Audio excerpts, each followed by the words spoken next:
जादू जी के छौरा नचे तो छौरा नचे तो जादू जी के छौरा नचे तो छौरी के खीरी नचता तो पांडे जी के छौरा नचे तो छौरी के खीरी नचता तो नाच लायल ही सो ही से नचले न तो दे तो पैसा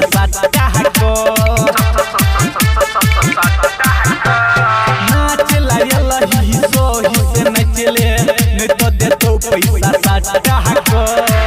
साहू जी के छौरा नचे तो छौरा नचे तो साहू जी के छौरा नचे तो छौरी के तोरा फिर नचता तो राई जी के छौरा नचे तो छौरी के तोरा फिर नचता तो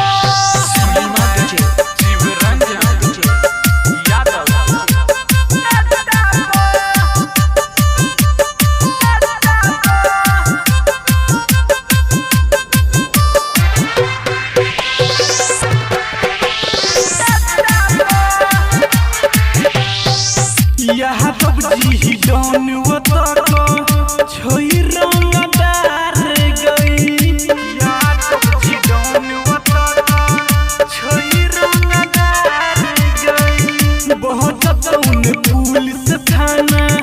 कुछ चौकीदार गई बहुत कौन पुलिस थाना कुछ चौकीदार गई बहुत कौन पुलिस थाना चौकीदार गए साहू जी के बात नहीं करी है लुटा थे पूरा इलाका को पांडे जी के बात नहीं करी है नामी थे पूरा इलाका को यादव जी के छौरा नचे तो छौरा नचे तो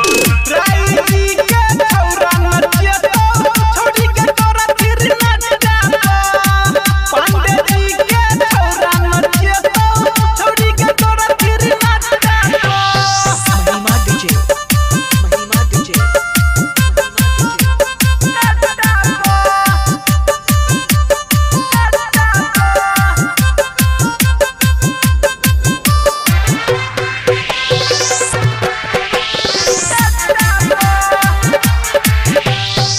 यह तू बंसी गुरु के छौरी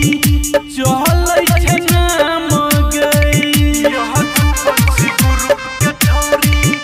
चलै छै नाम गई लपुआ ग्रुप से छौरी बहुत कौन जान गई लपुआ ग्रुप से छौरी बहुत कौन जान गई लपुआ ग्रुप से छौरी बचतौन जान गए शिव रंजन कहै छौ तोरा नचले सही से सट्टा यादव शिव रंजन कहै छौ तोरा नचले सही से सट्टा